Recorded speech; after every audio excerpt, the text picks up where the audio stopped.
Hallelujah. Praise the living Jesus. Hallelujah. Adúpẹ́ lọ́wọ́ Ọlọ́run. Oore ọ̀fẹ́ mìíràn ní òwúrọ̀ yìí tí Ọlọ́run fi fún wa láti tún sọ ọ̀rọ̀ rẹ̀ jáde. Lánàá, a sọ nípa ìṣubú ènìyàn. Ìṣubú ènìyàn apá kìíní. A sì sọ bí Éfà ṣe gba èso ìmọ̀ rere àti ìmọ̀ búburú jẹ lọ́wọ́ èṣù, lọ́wọ́ ejò. A sì sọ nípa àwọn ìwà àfojúdi, ìwà aláìlóye, ìwà ìgbéraga, ìwà àwáwí, ìwà ìbáré ayé tí í ṣe ìṣọ̀tá Ọlọ́run àti ìwà ìgbọràn tí Éfà hù. Lónìí, nínú ìṣubú ènìyàn apá kejì, ibẹ̀ ni a ó ti rí ìdájọ́ Ọlọ́run fún ẹ̀ṣẹ̀ wọn. Ẹlẹ́ṣẹ̀ kan ṣe mọ̀ pé kò ní lọ láì jìyà. Nínú dáyárì Ọlọ́run kò sí ẹlẹ́ṣẹ̀ tí ó lọ láì jìyà. Today, we are going to read from Genesis chapter 3, from verse 14 to the last verse 24. We want to see the judges of God concerning what man had done.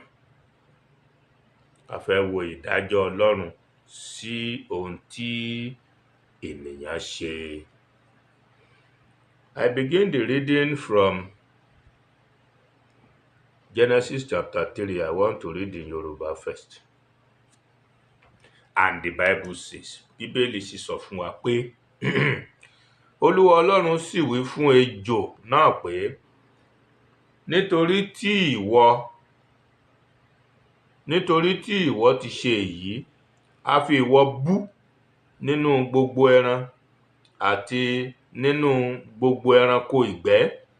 Inú rẹ ni ìwọ ó máa fi wọ́, erùpẹ̀ ilẹ̀ ni ìwọ ó máa jẹ ní ọjọ́ ayé rẹ gbogbo. Ṣé ẹ mọ̀ pé bẹ́ẹ̀ lórí títí dìsìn? Kò sí ejò tẹ́ẹ̀rí tí ó fẹsẹ̀ méjì rìn bí ènìyàn. Àbí kó fi ẹsẹ̀ méjì àtọwọ́ méjì máa rákò rárá o. Ejò máa ń fi àyà rẹ̀ wọ́ ni láti ìgbà náà lọ. Èmi ó sì fi ọ̀tá sáàárín ìwọ àti obìnrin náà, àti sáàárín irú ọmọ rẹ àti irú ọmọ rẹ̀. Òun ó fọ́ ọ ní orí, ìwọ ó sì pa á ní gìgísẹ̀. Látijọ́ náà láti máa wá igi. Ejò tá a bá ti rí ejò, igi tá a bá mú báyìí, orí ejò látàjẹ́ láti fọ́ orí ẹ̀. Ejò náà tí a sì mọ̀ pé ẹnu ẹ̀ ò gùn dé orí tiwa, ó lè gé èèyàn jẹ lẹ́sẹ̀. Bẹ́ẹ̀ lórí títí di ìsìn. Fún obìnrin náà ni ó wí pé, èmi ó sọ ìpọ́njú àti ìlóyún rẹ di púpọ̀. Ní ìpọ́njú ni ìwọ ó máa bímọ. Lọ́dọ̀ ọkọ rẹ ni ìfẹ́ rẹ yóò máa fà sí, òun ni yóò sì máa ṣe olórí rẹ. Àtìgbà náà tẹ́lẹ̀ náà wọn tí bímọ rí o. Ṣùgbọ́n látìgbà náà ni Ọlọ́run ti ṣe wọ́n obìnrin láti máa bímọ nínú ìrora. Bí mi ti rí ìyàwó ẹnikẹ́ni tó bímọ rí, mo rí ìyàwó mi tó bímọ rí o. Kò rẹ́rìn, tó bá ti ń lọ yẹn gan yóò mọ rúnjú ni. A jẹ́ pé nǹkan kan ní lára. Inú ìnira ni obìnrin máa ń bímọ. Ọlọ́run lòun ó sọ ìpọ́njú àti ìlóyún rẹ̀ di púpọ̀. Ìlóyún ìyẹn máa ń rọrùn tiẹ̀, àbí? Ṣùgbọ́n ìbímọ oṣù 9 yẹn, kò rẹ́rìn o, ó máa ń nira gan. Bíbélì sì sọ pé ní ìpọ́njú ni ìwọ ó máa bímọ, ìyẹn obìnrin yẹn. Ó tún ní, lọ́dọ̀ ọkọ rẹ ni ìfẹ́ rẹ yóò máa fà sí, òun ni yóò sì máa ṣe olórí rẹ. Ṣẹ́rí, ọkọ lórí aya, ibi tó ti bẹ̀rẹ̀ nìyẹn o. àwa ọkọ ni olórí fún àwọn aya wa. Ọ̀dọ̀ wa ni ìfẹ́ wọn máa ń fà sí. Ọkọ ọmọ láti ìgbà náà bó ṣe rí nìyẹn. Obìnrin tó bá born again, gbogbo born again ẹ̀ lábẹ́ ọkọ ẹ̀ ló wà o, abẹ́ ọkọ ẹ̀ ló wà. Láti ìgbà yẹn ni ọkùnrin ti ń ṣe olórí obìnrin. Láti ìgbà náà, ara ìjìyà ohun tí ìyá Éfà ṣe nìyẹn. Láti ìgbà náà lọkùnrin ti ń ṣe olórí obìnrin. Verse 17, ó sì wí fún Ádámù pé, nítorí tí ìwọ gba ohùn aya rẹ gbọ́, tí ìwọ sì jẹ nínú èso igi náà, nínú èyí tí mo ti pàṣẹ fún ọ pé ìwọ kò gbọdọ̀ jẹ nínú rẹ̀, a fi ilẹ̀ bú nítorí rẹ. Ní ìpọ́njú ni ìwọ ó máa jẹ nínú rẹ̀ ní ọjọ́ ayé rẹ gbogbo. Òòrùn ó pa, òjò ó pa, kókùnrin tó rówó mú wálé. Òòrùn àtòjò wọn ó pa yéye sí wa lára. Nínú ogún ojú wa, òun ni Yorùbá ṣe ní, nínú ogún ojú wa la ti ń jẹun. Ogún ojú wa, à ń làágùn gan, à ń làágùn nínú, à ń làágùn níta. Ọkùnrin tó bá wà responsible ni mò ń sọ o. Nínú ogún ojú wa la ti ń bọ́ ìdílé wa. Ó ní Ọlọ́run ní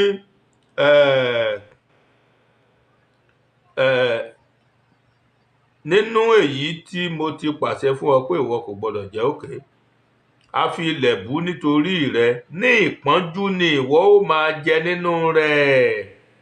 Ẹ wò ní ìsìn, òjò ti dá báyìí, ilẹ̀ ti lé, kò lè mú nǹkan kan jáde mọ́. Àfàwọn onírigation báyìí ló tún lè rí nǹkan ọ̀gbìn mú jáde. Ó lé, ṣẹ̀rí tílẹ̀ bá lé, wákàtí tá a fi ṣiṣẹ́ yóò pọ̀ ju ìgbà tílẹ̀ rọ̀ tójò ń rọ̀ lọ. Ègún ọjọ́ náà ló ń ṣiṣẹ́ o. Bí ó sì ṣe ṣiṣẹ́ nù títí láéláé, nǹkan kan ò ní mú kúrò. Nǹkan kan ò ní mú kúrò.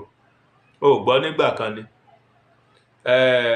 Pọ́ọ̀lù àpọ́stélì, ó ní, Olúwa, ègún kan wà nínú ẹran ara mi, ó ń gún mi, ó ń gún mi, ó ń gún mi.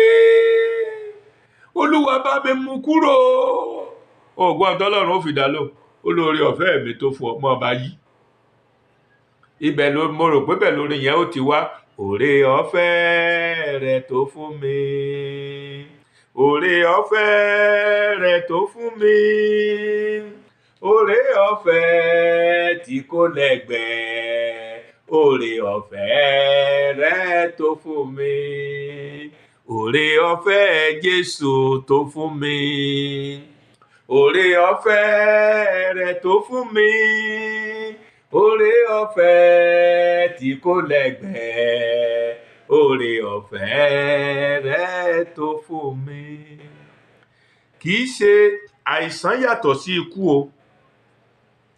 Kì í ṣe gbogbo àìsàn tó ṣe èèyàn ló mú ikú wá. Bí Pọ́ọ̀lù ṣe mánéjì ègún tó ń gún, àmọ́rú àìsàn tó ṣe o.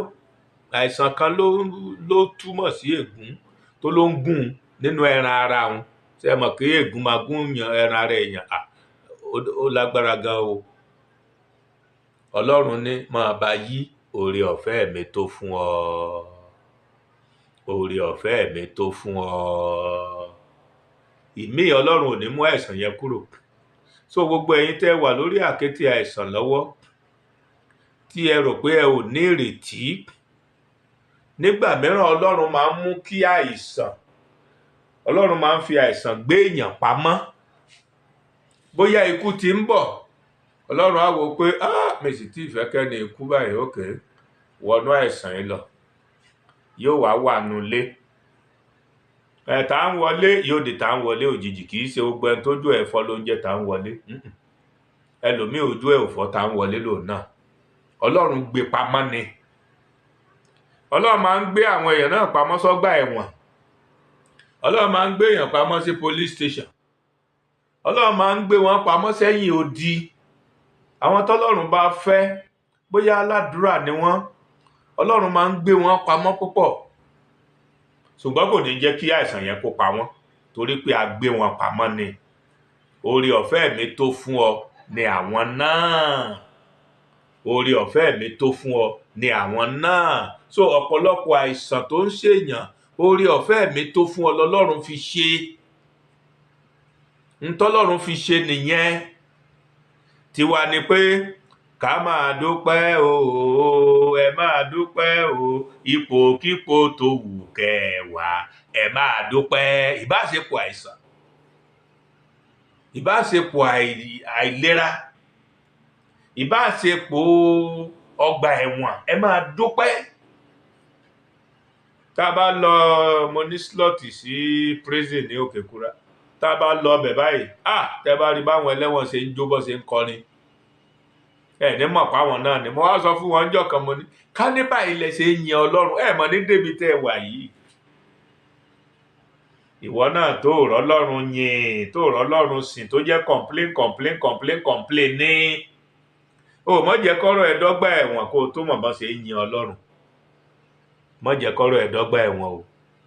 So ègún ọjọ́ yẹn tọ́lọ́run ti gún fún wa torí ẹ̀ṣẹ̀ Ádámù àti Éfà, ó wà bẹ́ẹ̀ títí Ọlọ́run ò ní mú kúrò. Títí dọ̀la bóbìnrin ó bá bímọ, inú ìnira ni ó ti bí o. Títí dọ̀la bókùnrin ó bá ṣiṣẹ́, inú ó bá fi àkọ́ sí, inú ìnira náà ni ó ti máa ṣiṣẹ́ yẹn. Ìgbà míì tó yẹ kó jòrò òjò lè mọ́rọ̀. Irú ilẹ̀ ò sì ní mú irúgbìn jáde àfi tá a bá wá irrigation náà nínú ìnira náà ni. Ẹ rí bí gbogbo ayé ṣe nira báyìí. Nàìjíríà tiẹ̀ fẹ́ nira jù ń tiẹ̀. Ègún ọjọ́ yẹn, ẹ̀ṣẹ̀ ọjọ́ yẹn tó mú ègún Ọlọ́run wá, òun ló fà. Bàbá rẹ nìkan tó bá ṣépè wọ́n ni, ẹ̀rí pásọ̀ tó ṣépè, sọlọ́run kì í ṣépè ni. Mo bi ọ́ ni o, Ọlọ́run kì í ṣépè. Òkè èpè lórí yìí, ègún tiẹ̀ lélẹ́ẹ̀lẹ́ burú jèpè. Ègún lélẹ́yìí. So òfin yẹn lẹ̀, bí ọ̀rọ̀ ẹ bá ṣe rìn lọ́lọ́run ó ṣe bọ́ rìn o. Bó bá léèyàn burúkú ni ọ́, Ọlọ́run ló ya Ọlọ́run burúkú fún ọ o. Ṣùgbọ́n eléyìí ìdájọ́ ẹ̀ṣẹ̀ wọn ní. Gbogbo àìṣòdodo gbogbo Bíbélì ní ẹ̀ṣẹ̀ ni o. Ó ní ẹlẹ́ṣẹ̀ kan kò sì ní lọ láì jìyà. Verse 18, ègún òun òṣùṣú ni yóò máa hù jáde fún ọ, ìwọ ó sì máa jẹ ewéko ìgbẹ́. Nínú ogún ojú rẹ ni ìwọ ó máa jẹun, títí ìwọ ó fi padà sí ilẹ̀, nítorí inú rẹ̀ ni a ti mú ọ wá. Erùpẹ̀ sáà ni ìwọ ó sì padà di erùpẹ̀. Ṣé ẹ ti gbọ́? Ṣé ẹ rí ẹran ara yìí tẹ́ ń wò yìí? Tẹ́ ẹ bá rí mi tẹ́ ẹ fi dá mi mọ̀ yẹn, erùpẹ̀ ni o. Méjì ni mi bẹ́ẹ̀ ṣe rí mi tí mo ń sọ̀rọ̀ yìí o. Àti ibi tí ọ̀rọ̀ yẹn ti ń wá, èmi gangan nìyẹn. Èmi tí ẹ wá ń wò láti ta yìí tẹ́ ẹ fi dá mi mọ̀, Samson Adéwùmí ni, yes, erùpẹ̀ nìyẹn. Èmi kejì. Erùpẹ̀ yẹn ló wá burú jù nínú ayé mi o. Kì í gbọ́ kì í gbà ní, aláìgbọràn ni. Ṣé ẹ rí bó ṣe display ẹnu ayé Ádámù àti Éfà? Erùpẹ̀ ni ìwọ. Gbogbo ènìyàn ni ó padà di erùpẹ̀ àfi àwọn kan. Ó dijọ́ mi ká tó treat yẹn. Kì í ṣe gbogbo èèyàn ni ó wọlé sùn o, rárá o. Ṣùgbọ́n gbogbo ènìyàn ni a ó pa lára dà. Nígbà tí a bá wá pa wá lára dà, eléyìí tó ń ṣe erùpẹ̀ bí eléyìí tí mo ní ẹ ń wò níta yìí, yóò padà sínú erùpẹ̀. Eléyìí tó ń ṣe ẹ̀mí tí Ọlọ́run mímí yè sínú amọ̀ tí Ọlọ́run fi mọ ènìyàn, tí ènìyàn fi di alààyè, yóò padà sọ́dọ̀ Ọlọ́run. Praise the Lord. Ẹ jẹ́ kí n kà yókù tán. Ádámù sì pe orúkọ aya rẹ̀ ní Éfà, nítorí òun ní í ṣe ìyá alààyè gbogbo. Àti fún Ádámù àti fún aya rẹ̀ ní Olúwa Ọlọ́run dá ẹ̀wù awọ, ó sì fi wọ̀ wọ́n. Ibi tá a ti kọ́kọ́ rí sí télọ̀ àkọ́kọ́ nìyẹn. Ọlọ́run dá ẹ̀wù, àti ẹ mọ̀ pé ewé làwọn gán tán fi bo ìdí wọn tẹ́lẹ̀. Ní ìsìn Ọlọ́run wá rí pé ewé yẹn ò ní pẹ́ ya. Ọlọ́run wá dá ẹ̀wù awọ. Ọlọ́run ló mọ ibi tó ti rí, tọ́lọ́run ti rí ẹ̀wù awọ o. Ọlọ́run fi wọ̀ wọ́n. Ìyá tó láàsì díẹ̀. Orí tíwọ náà ń wẹ̀wù dáadáa báyìí. verse 22 Olúwa Ọlọ́run sì wí pé wò ó, ọkùnrin náà dàbí ọ̀kan nínú wa láti mọ rere àti búburú. Ǹjẹ́ nísinsìnyí kí ó má bàa na ọwọ́ rẹ̀, kí ó sì mú nínú èso igi ìyè pẹ̀lú, kí ó sì jẹ, kí ó sì yè títí láé. Nítorí náà Olúwa Ọlọ́run lé e jáde kúrò nínú ọgbà Édẹ́nì láti máa ro ilẹ̀ èyí tí a ti mú jáde wá. Bẹ́ẹ̀ ni ó lé ọkùnrin náà jáde, ó sì fi àwọn kérúbù àti idà iná dé ìhà ìlà oòrùn Édẹ́nì tí ń jù káàkiri láti máa ṣọ́ ọ̀nà igi ìyè. Praise the Lord. Ọ̀nà igi ìmọ̀ rere àti búburú àrí yẹn sọ́mọ́, ṣùgbọ́n ọ̀nà igi ìyè lọ́lọ́run torí ẹ̀ mú àwọn kérúbù. Mi ní kérúbù àsíráfù chọ́ọ̀chì o, ìyẹn kọ́ ni mò ń sọ o, ọ̀tọ̀ nìyẹn o. Ti bíbélì, àwọn kérúbù, áńgẹ́lì ọkùnrin ni bíbélì pè ní kérúbù, ó sì pè áńgẹ́lì obìnrin ní séráfù. So kérúbù àti séráfù jẹ́ áńgẹ́lì ọkùnrin àti áńgẹ́lì obìnrin. Ìtumọ̀ kérúbù àti séráfù nìyẹn. Ṣá ti gbọ́? Kì í ṣe ẹnìkankan ló lọ ṣe àdábọwọ́ ẹ̀ lọ wá, orúkọ wọn nìyẹn. Kérúbù ló wá fi ṣọ́ ọgbà Édẹ́nì. Kò sẹ́ni tán bí dáa bẹ́ẹ̀ kó gbàbẹ̀ kọjá. Yóò dára fún wa lórúkọ Jésù. So ìṣubú ènìyàn apá kejì nìyẹn. Ẹ jẹ́ ká wò ó ní èdè àwọn eléèbó. Àwọn eléèbó, a fẹ́ wò ó láti bẹ̀. Genesis chapter 3 verse 14 to 24 ni mo fẹ́ kà. Bíbélì, and the Bible says, "And the Lord God said unto the serpent, Because thou hast done this, thou art cursed above all cattle, and above every beast of the field.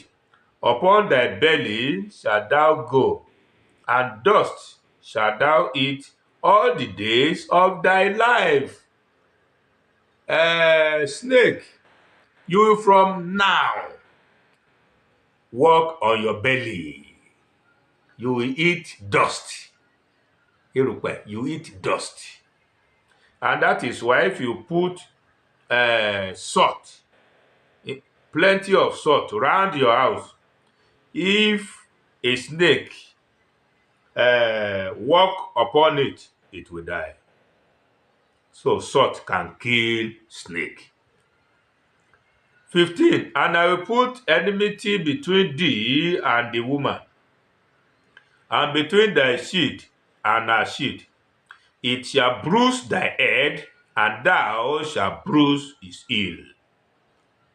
Unto the woman he said, I will greatly multiply thy sorrow and thy conception.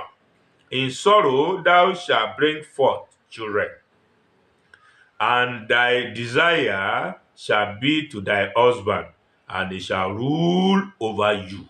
Your husband shall rule over you.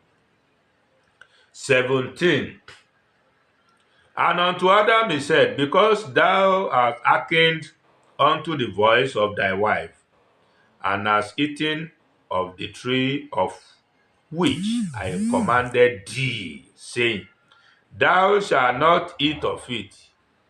Cursed is the ground for thy sake. In sorrow shalt thou eat of it all the days of thy life.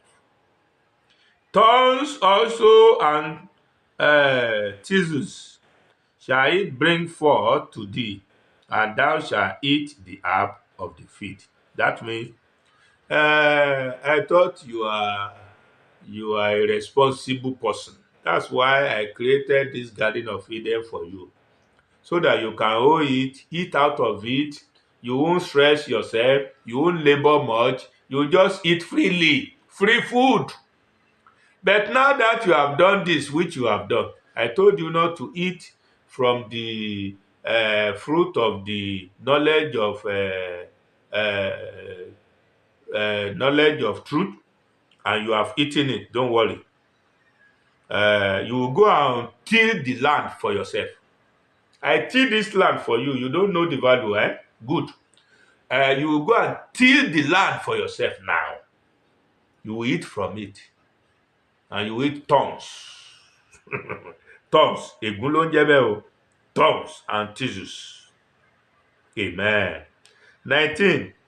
In the sweat of thy face shalt thou eat bread, till thou return unto the ground. For out of it wast thou taken, for dust thou art, and unto dust thou shalt return. And Adam called his wife name Eve, because she was the mother of all living. Unto Adam also and to his wife did the Lord God make coats of skins and clothe them. And the Lord God said, Behold, the man is become as one of us, to know good and evil. And now, lest he put forth his hand, and take also of the tree of life, and eat, and live forever. Therefore, this is God's judgment. The Lord God sent him forth from the Garden of Eden to till the ground from whence he was taken. So he drove out the man, and he placed at the east of the Garden of Eden cherubims and a flaming sword, which turned every way to keep the way of the tree of life. And that is the judgment of God for the sinners, Adam and Eve. Therefore, I am also telling you that you should not spend your life sinning against God, because you will be punished much more than Adam and Eve were punished. Don't go on sinning. That is why we preach against sin, because God will not see you as anything other than a sinner. And no sinner will go scot-free unpunished. No sinner will go scot-free unpunished. So if you sin against God, God will punish you like he punished Adam and Eve. So don't sin against God. Don't sin against God. Because God will not see you as innocent. God will not see you as innocent. Look at the sin of the past, the old, our forefather and our foremother.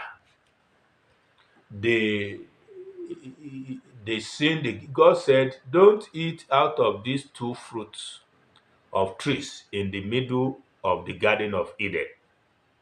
Don't touch them at all. Any day you touch them, you will die. And when God had taken them out of the garden, do you know they didn't see God again? I don't know if they see him now, but they didn't see God again. God never visited them again. That is the meaning of, if you do it, you will die. If you go against my commandment, you will die. Now we are dead. What's the meaning of the dead? God sent Adam and Eve out of the Garden of Eden, and God visited them in the Garden of Eden. And God will not visit them outside the Garden of Eden. And since then, God has not been visiting them. God had not been visiting them. And that is why today we don't see God. Adam and Eve saw God physically, koro. But those of us who are servants of God now, he told us, no one will see me again with this your Maggie body, this your shwe body of palm oil, red oil, palm kernel oil. You will not use this body to see me. I don't want to see this body, because this body is a sinning body. The body that sins, God never wants to see it. And that's it. It is not that God hated us. No, he didn't hate us. Because we hate God. We hated him. He will say, don't do this. We will do. That is the thing we will do.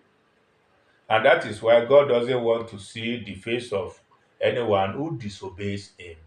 Anyone who disobeys him. So, if you always want to hear from God, don't disobey him. He has his commandments in the scripture. If you check Quran too, you will see it so. Because I was told that the Quran and the Bible, they have similarities. So if it is true that they have similarities, then this I have read to you. Go and read the Quran too. Tell the Alfa, the Imam, those who understand the Quran, they will tell you where it is in the Quran. It is not a strange thing that this one we don't know whether it is true or it is true. If you always want to see God in his majesty, you too always obey him. Don't go on sin. He said, thou shalt not kill. Don't kill anybody. Don't even kill with your mouth. Not to talk of taking weapons to kill a man. No. Not quite long we heard of a general who died, who was killed by bandits. Well, it is not in the plan of God for anyone to kill. It is a sin for anyone who kills. Don't kill. Don't kill. It is in the 10 Commandments. I read it to you some few days ago. Don't kill. If you don't kill, if you obey God in totality, God will always give you the desire of your heart. If you obey God in totality, he said, don't do this, you don't do it. He said, do this, you do it. He said, stand up, you stand up. He said, sit down, you sit down. God will always give you the desire, or do I say the good desire of your heart. And you will see God in another good dimension. But if you say, God, who saw God before? Because you didn't see him before, so you should disobey him. Don't you have his holy books? Don't you have the Bible with you? Don't you have the Quran with you? Can't you read? So far, we have those two books. You have no choice than to obey his commandment. If you don't obey his commandment, you have sinned against him. So go and read it. Find time to read it, as I used to say. Find time to read your Quran. Find time to read your Bible. The Babalawos, they don't have books, so forget about that one. But the two of us that have holy books, so we call them, let's find time to read the holy books. Then you will not be sinning against God. And God will not punish you unnecessarily. So this morning, this is like you are hearing the fall of man written in the Bible, which I have read to you. Please, let us submit all the sins in our hands unto God. Father, forgive me my sins. If you sin against man, go and meet the man. It is not everything you can go to a man and say, forgive me. You can take your pastor or your imam along. Imamu, bàbá ìmáàmù, ẹ jọ̀ọ́ mo ti sẹ́ni mo wá fẹ́ lọ sọ fún kó dáríjì mi, mo sì fẹ́ kẹ́ ẹ sìn mí lọ. Good. Bàbá pásítọ̀, ọ̀rẹ́ mi kan, mo gbà yàwó ẹ̀, mo wá fẹ́ kẹ́ ẹ sìn mí lọ, mo fẹ́ lọ sọ fún kó má bínú, màá dá yàwó ẹ̀ padà fún un. Good. Ó ń ṣe àtúnṣe ọ̀nà ẹ tí ò dáa nìyẹn. Inú Ọlọ́run dẹ̀ máa ń dùn sí. Inú Ọlọ́run máa ń dùn sí. Gbogbo àtúnṣe ayé wa, ẹ jẹ́ ká bẹ̀rẹ̀ sí ní ṣe é. Torí ẹlẹ́ṣẹ̀ kan ò ní dọ́run o, ọ̀run àpáàdì ni ó lọ o. Tí ikú bá káàyàn mọ́ ẹ̀ṣẹ̀ kankan, ìbáṣẹyọ kan, ìbáṣòfin Ọlọ́run náà ló kàn ló pamọ́. Bí ikú bá ti lè ká mọ́ ọ lọ́wọ́, ọ̀run àpáàdì ló lọ o. Mi sì fẹ́ kẹ́yìn tó ń gbóhùn mi lọ ọ̀run àpáàdì, torí mi ò ní lọ ọ̀run àpáàdì. Gbogbo má bínú, ó ti ń rọ̀ mí lọ́rùn láti máa sọ fún àwọn ènìyàn tó bá ní mo jọ̀ọ́ má bínú, àmì ìmọ̀ kó bí ọnu má bínú o, mi sì ní gbàyàwó rẹ̀. Ẹyọ kan tọ́lọ́run fún mi gan-an, Ọlọ́run ló ń bá mi tọ́jú ẹ̀ torí agbára mi gan ò ká láti tọ́jú ìyàwó ẹyọ kan, ká má tó ṣe wàá sọ̀gbà tó bá wá pọ̀. Àwa tá a ní púpọ̀, mi sọ pé ẹ̀ṣẹ̀ ni o, ṣùgbọ́n gẹ́gẹ́ bí òfin ìwé tá a gbé lọ́wọ́ ṣe sọ, ẹ jẹ́ ká ṣíkà àdéhùn, ẹ má jẹ́ ká yẹ àdéhùn. Tọ́lọ́run bá ti sọ fún wa pé ká ṣe lórí ẹ̀, òun ni ká ṣe, òun ni ká ṣe tí òfin ní dẹ̀ṣẹ̀ lọ́rùn wa. Ó dàbí déédéé lọ́lọ́run ní ká ṣe, ẹ jẹ́ ká ṣe déédéé pẹ̀lú wọn. Ọlọ́run á ràn wá lọ́wọ́. Lórúkọ Jésù, nígbà tí a ó tún máa pàdé ní òwúrọ̀ ọ̀la, mo fi yín sí abẹ́ oore ọ̀fẹ́ Ọlọ́run ọ̀gá ògo, kó pa yín mọ́, kó dáàbò bò yín, kó ṣíji bò yín. Nígbà tá a tún pàdé lọ́la, ẹ ní ẹ̀rí rere láti jẹ́ nínú ọkàn yín. Bí a ò tilẹ̀ lè gbóhùn ara wa, ẹ ó ní ẹ̀rí rere láti jẹ́. Ẹ sì lè pè mí láti fi ẹ̀rí yín hàn. Ẹ̀rí yín yóò sì wà títí láé, yóò sì dára fún yín. Jésù Kristi Olúwa wa. Àmín, àmín, àmín lórúkọ Jésù.